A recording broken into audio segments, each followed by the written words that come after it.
오늘 읽을 책은 빨간 머리 앤을 좋아합니다. 지은이 다카야나키 사치코, 옮기니 김경원, 출판사 위즈덤 하우스. 이 책은 제가 작가가 될 수도 있고요. 듣는 여러분이 작가가 될 수도 있습니다. 왜냐하면요, 빨간 머리 앤을 좋아하는 분이 직접 쓰신 그런 책이기 때문에 작가가 어느 관점에서 보느냐에 따라서 달라질 수가 있어요. 읽어드릴게요. 앤을 무척 좋아하는 여러분에게. 빨간 머리 앤은 내가 손꼽은 애독서 가운데 가장 오래된 작품입니다. 앤을 좋아한다고 말하면 어린애 같다는 인상을 줄 것 같아서 남한테는 절대로 속마음을 밝히지 않았던 시절에도 남몰래 자주 이 작품을 읽었습니다. 세월이 흘러 괜히 그렇게 뻗대는 마음도 옅어지고 이 작품을 다시 읽어보았더니 결코 유치한 이야기가 아니라는 것을 깨달았습니다. 앤 이야기는 어린 시절에 읽어도 재미있고 나이가 들어서 읽어도 그때마다 생각거리를 줍니다. 몇 번을 되풀이해서 읽더라도 똑같은 대목에서 웃거나 울곤 합니다. 늘 새로운 발견을 선물해주는 심오한 책입니다. 나는 예전에 잡지에 그림과 글을 실곤 했습니다. 글과 그림으로 내가 좋아하는 것을 묘사할 때면 늘 빨간 머리 앤 이야기가 하고 싶어 입이 근질거렸습니다. 나무, 아침, 아이스크림, 집, 소풍, 깔개, 사과, 상상 등 기회가 있을 때마다 툭하면 빨간 머리에 나오는 것들을 그렸습니다. 이 노트는 내가 이제까지 해온 작업을 모은 것입니다. 앤의 세계를 정말 좋아하니까 마치 앤이라도 된 것처럼 마음껏 수다를 떨어보았죠. 여러분도 함께 즐길 수 있다면 참 좋겠습니다. 앤과 만나다. 내가 빨간 머리 앤과 처음 만난 때는 11살 무렵. 그러니까 마침 앤과 비슷한 나이였습니다. 벌써 몇 년이나 흘렀군요. 당시 매달 구독하던 소녀 잡지에 만화로 나온 앤 이야기를 보고 무라오카 하나코, 최초로 빨간 머리 앤을 일본어로 옮긴 번역가라고 표시되어 있네요. 무라오카 하나코 선생이 번역한 빨간 머리 앤을 읽었습니다. 앤은 빨간 머리에 주근깨 투성이에다가 빼빼 마른 모습인데 상상력이 풍부하고 쉬지 않고 제잘거리지요. 그러는 동안 이것에서 저것으로 끊임없이 생각이 옮겨가지만 그 생각은 거의 실패해버리는 요상한 여자아이. 앤은 그때까지 내가 읽었던 이야기 주인공과는 아주 성격이 달랐기 때문에 다짜고짜 마음을 빼앗겼습니다. 내가 어릴 적에는 소녀가 주인공으로 나오는 이야기란 하나같이 여자아이는 착하고 친절하고 인내심이 강해야 해요 하고 가르치려 하는 교훈적인 것밖에 없었습니다. 소공녀의 주인공 사라는 착한 아이의 전형 같은 소녀이지요. 그래도 이 작품은 이야기가 하도 재밌어서 좋아했습니다. 작은 아씨들에 나오는 씩씩한 둘째 조 정도가 색다른 인물이었지요. 여하튼 옛날에는 여기저기서 착한 아이가 되어라 같은 소리만 들려와서 아이가 보기에는 별로 재미가 없네 싶었지요. 조도 참을성이 많고 짜증을 내지 않는 훌륭한 여성이 되려고 끊임없이 노력합니다. 어른이 되어 이 작품을 다시 읽어보고 모처럼 개성 있는 모습이었는데 이제 보니 나쁜 성격의 본보기를 삼으려고 일부러 지어낸 것 같군 하고 불만을 느낀 적도 있습니다.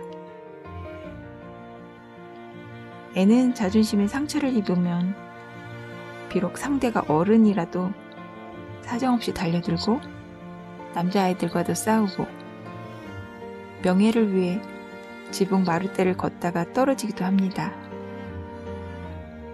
고리타분한 착한 여자아이와는 전혀 달랐죠. 앤도 잘못을 할 때마다 마릴라에게 벌을 받거나 혼나고 잔소리를 듣지만 그런 일은 부모가 아이의 잘못을 다스리는 것처럼 자연스럽습니다. 애는 퍼프솜의 드레스를 입는 시대의 아이지만 그런 생각이 들지 않았습니다. 나와 똑같이 기뻐하고 뛰놀고 슬퍼하는 동시대를 살아가는 소녀 같았습니다. 빨간머리 앤에서 애는 11살부터 16살까지 성장합니다. 나는 점점 자라나는 앤의 성장을 따라가기 어려웠기 때문에 그 후의 이야기인 앤의 청춘을 갖고 있었어도 좀처럼 책을 펼쳐들 수 없었습니다. 필시 친구인 앤을 잃은 듯한 느낌이어서 그랬을 겁니다. 초록 지붕집의 아침 에이버니의 자연. 어릴 때는 책을 읽으면서 앤에게만 주목했기 때문에 자연모사는 마음에 담아두기보다 쓱쓱 읽어넘겼습니다. 프린스 에드워드 섬은 세계에서 제일 아름답다. 몽고메리의 이 말을 보고 참 아름다운 곳이겠지 하고 생각했습니다. 그런데 어른이 되어 읽어보니 자연을 표현하는 언어가 너무 아름다워서 호호 어쩜 하고 감탄하기에 이르렀습니다. 앤이 지내는 동쪽 방에서 바라보면 벚꽃과 과수원의 사과꽃이 활짝 피어있고 숨이 막힐 듯 라일락 향기가 감돌고 있습니다. 뜰 아래 푸릇푸릇한 클로버 들판을 살포시 내려가면 시냇물이 흐르고 자작나무가 있습니다. 그 건너편에는 전나무가 가문비 나무에 푸른 안개가 끼어 있는 어슴푸레한 언덕이 있고 언덕을 내려가면 푸른 바다가 햇빛을 반사하며 반짝거립니다. 아름다운 것을 가슴이 아릴 만큼 사랑하는 앤. 지금까지 진절머리의 날만큼 살 풍경만 보아온 앤은 송두리째 집어 삼키려는 듯 이런 경치를 바라보고 얼마나 아름다운 곳인지 몰라. 어쩜 이렇게 아름다울 수 있을까 하고 감탄을 쏟아냅니다. 이 책을 읽는 나도 앤과 함께 시선을 빼앗기고는 숨을 삼키고 맙니다. 이렇게 에이버니의 아름다운 자연을 보고 환성을 지르는 앤을 보면서 나도 같은 지구에 살고 있는데 참 불공평하구나 하며 부러워했습니다. 그 무렵 매일 외출하던 생활을 그만두고 집에서 많은 시간을 보내는 생활을 시작하면서 내가 살고 있는 곳 주위로도 눈길을 돌리게 되었습니다. 그때까지는 에이버니 같이 아름다운 곳은 어디에도 없다 생각했는데 문득 집 주위를 둘러보니 그곳에도 아름다움이 넘친다는 것을 깨달았습니다. 이런 발견을 통해 나는 눈앞에 있는 자연을 사랑하기 시작했습니다. 내 주위에는 자작나무 숲이나 초록 언덕, 바다는 없지만 에메랄드빛 나무그늘이나 아침 햇빛, 달콤한 향기가 나는 봄 계절의 초저녁이나 바람, 계절이 바뀔 때마다 변하는 자연의 모습은 에이버니와 다를 바 없습니다. 나와 가까운 곳에 아름다운 것이 있구나. 좀 부족하다 싶으면 앤처럼 상상을 통해 아름다운 것으로 만들 수 있어. 이 깨달음은 실로 대단했습니다. 이것을 다른 사람에게도 알리고 싶어서 나는 언제나 나무와 바람과 꽃과 구름을 그림으로 그리거나 글로 쓰기 시작했습니다. 아름다움은 깨닫지 못하면 그대로 지나쳐버리고 결국 사라질 따름입니다. 한 사람이라도 더 자연의 아름다움에 눈을 뜨기를 바라는 마음으로 앞으로도 나는 자연을 그릴 겁니다. 나무. 집 주변을 삥 둘러서 나무를 심었다는 말씀을 듣고 더 가슴이 뛰고 말았어요.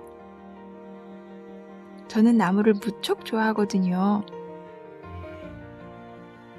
초록지붕 집으로 향하는 도중에 앤은 매슈에게 이렇게 말했습니다. 초록지붕 집의 주인은 위풍당당한 양버들과 버드나무 고목에 둘러싸여 나뭇잎이 살랑살랑 스치는 소리가 울렸습니다. 나무들이 잠이 들어 이야기하는 것을 들어보세요. 틀림없이 멋진 꿈을 꾸고 있을 거예요. 애는 가만히 속삭입니다. 나무를 참 좋아하는 애는 나중에 길버트와 결혼할 때 살림집을 구하는 길버트에게 말합니다. 난 나무가 없는 집에서는 살지 않겠어. 이 말을 듣고 길버트도 어우, 앤, 나무의 요정. 집 주위에는 양버들도 있고 가문비 나무도 있고 자작나무도 있어 하고 안심시켜줍니다. 몽고메리는 아마도 나무를 사랑했던 것 같습니다. 에밀리 시리즈에 나오는 뉴문 농장도, 펫 시리즈에 나오는 원피스베의 집도 나무에 둘러싸여 있습니다. 펫은 앤 못지않게 나무를 사랑한 나머지 집 주위에 심은 나무를 한 그루도 베지 않았습니다. 나도 나무에 둘러싸여 자랐기 때문에 나무를 무척 좋아했지만 앤이나 에밀리나 펫 같은 나무를 사랑하는 친구를 만나 점점 더 나무에 대한 애정이 깊어진 것 같습니다. 낙엽수가 이른 봄에 눈을 튀면 숲은 꿈을 꾼다는 것밖에 말할 수 없는 신비로운 색을 띱니다.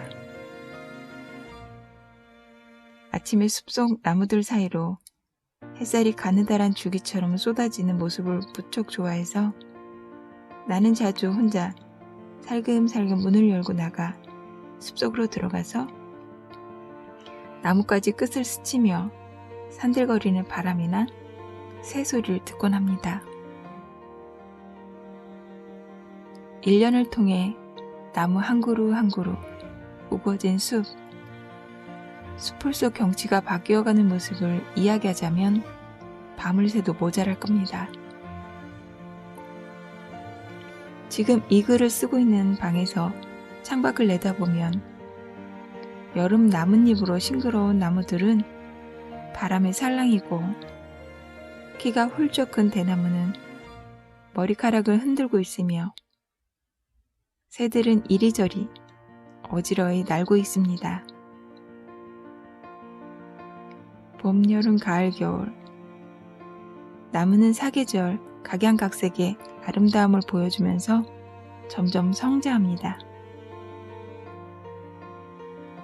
어릴 적에는 커 보였던 것들을 어른이 되어 보니 이렇게 작았구나 하고 놀랄 때가 자주 있습니다. 그렇지만 나무는 다릅니다. 옛날에 타고 올라갔던 나무가 상상을 뛰어넘어 부쩍 자라있는 것을 보면 과연 나무는 살아있다는 것을 새삼 느낍니다. 어릴 적 나무에 올라가는 것을 좋아해서 자주 나무를 타곤 했습니다. 건드리지 말아야 할 것. 레이첼 린드 부인은 원래 사람이 좋고 친절하지만 생각나는 대로 거리낌 없이 말하는 성격을 자랑스러워하는 귀염성 있는 사람입니다. 그런데 어느 날 린드 부인은 앤 때문에 심한 충격을 받죠. 이 아이는 끔찍할 만큼 말라깽이에 못생겼군요. 뭐 이렇게 심한 주근깨 투성이가 다 있을까요? 게다가 머리카락이 빨간색이라서 꼭 홍당무 같군요. 자자, 이리로 와보렴.